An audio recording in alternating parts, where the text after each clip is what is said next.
நான் பல விதத்துல சொன்னேன் உங்களுக்கு மோடி ஏன் திரும்பி வரணும்.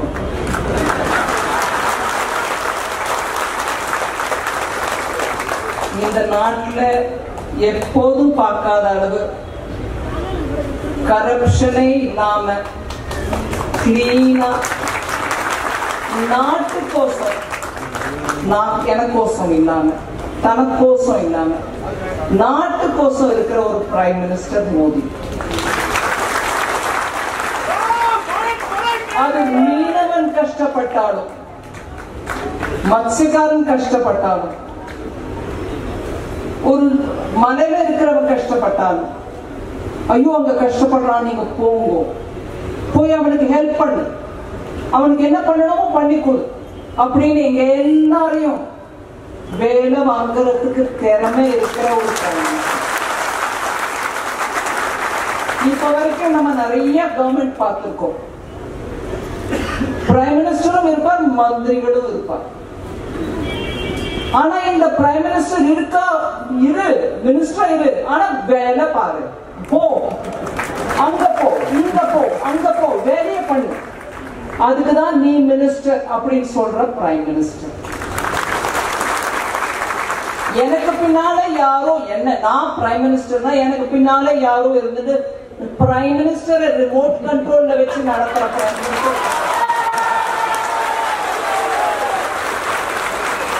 தான் சுயமா யோசிச்சு என்ன பண்ணா நாட்டுக்கு நல்லதுன்னு நினைச்சு அதை பண்ணக்கூடிய சக்தி இருந்துட்டு அந்த சக்தியோட நான் இந்த நாட்டை நல்லா நெல்ல வைக்க போறேன் அப்படின்ற தைரியத்தோட இருக்கக்கூடிய ஒரு லீடர்.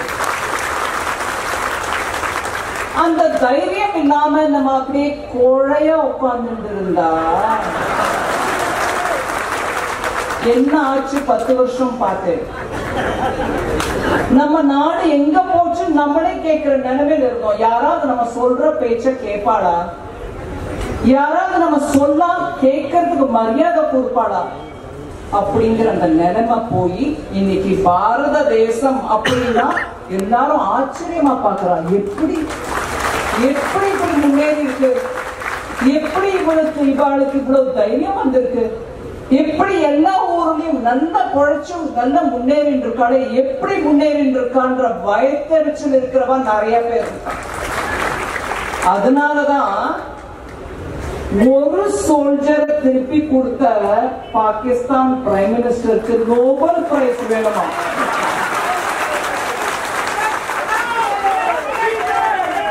ஒரு சோல்ஜரை உலகத்துல இருக்கக்கூடிய நாடு எல்லாத்துக்கும் இருக்கிற ரூல் பிரகாரம் திருப்பி கொடுத்து அனுப்பினா.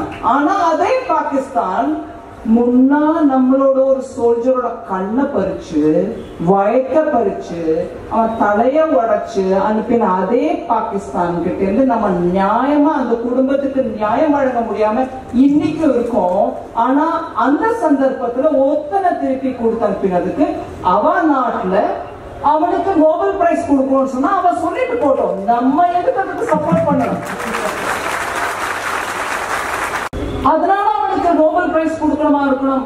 அதனாலதான் அவ நாட்டுல சொல்ற நோபல் பிரைஸ் கொடுக்கணும். ஆமாமா கொடுக்கணுமோ ஆட பஜன மண்டலிக்கு ஒரு அளவு இருக்கணும். 91,000 சோல்ஜர்ஸ் 1971 வார் இந்தியாவுக்கும் பாகிஸ்தானுக்கும் இடையே நடந்த வார்ல பங்களாதேஷ் ஃபார்ம் ஆனப்போ 91,000 சோல்ஜர்ஸ் நம்ம வாய மூடிட்டு திருப்பி அனுப்பிடும். நம்மளுக்கு யார் நோபல் பிரைஸ் கொடுத்தா? நம்மளுக்கு நோபல் பிரைஸ் போனது கேட்டோமா? இல்லையே. ஆனா இப்ப பஜன மண்டலி காங்கிரஸ் இருக்கு.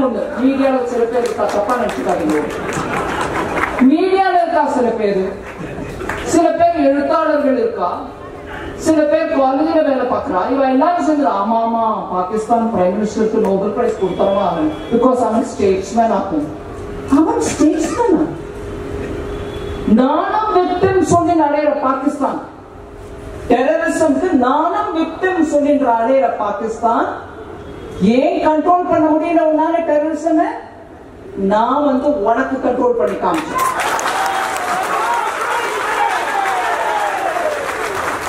நம்ம பண்ணினது இன்டெலிஜென்ஸ் இன்ஃபர்மேஷன் வந்தது, சீக்ரெட் இன்ஃபர்மேஷன் கலெக்ட் பண்றத நம்மளுக்கு இருக்கிற பலத்தை வச்சு நம்ம கண்டுபிடிச்சு போனோம், அட்டாக் பண்ணோம். ஏன் நீயே பண்ணிக்கோ, நீ விக்டிம் தானே, சொல்றையோட நீ விக்டிம் கண்ட்ரோல் பண்ணு. அதனால இன்னும் நிறைய விஷயம் தமிழ்ல சொல்லலாம். நேரமா இப்ப நான் கூட டெல்லிக்கு போய் சேரணும். அதனால உங்க எல்லாரையும் நான் கை கூப்பி பிரார்த்திக்கிறேன், மோடி திருப்பி பிரைம் மினிஸ்டர் ஆகணும்.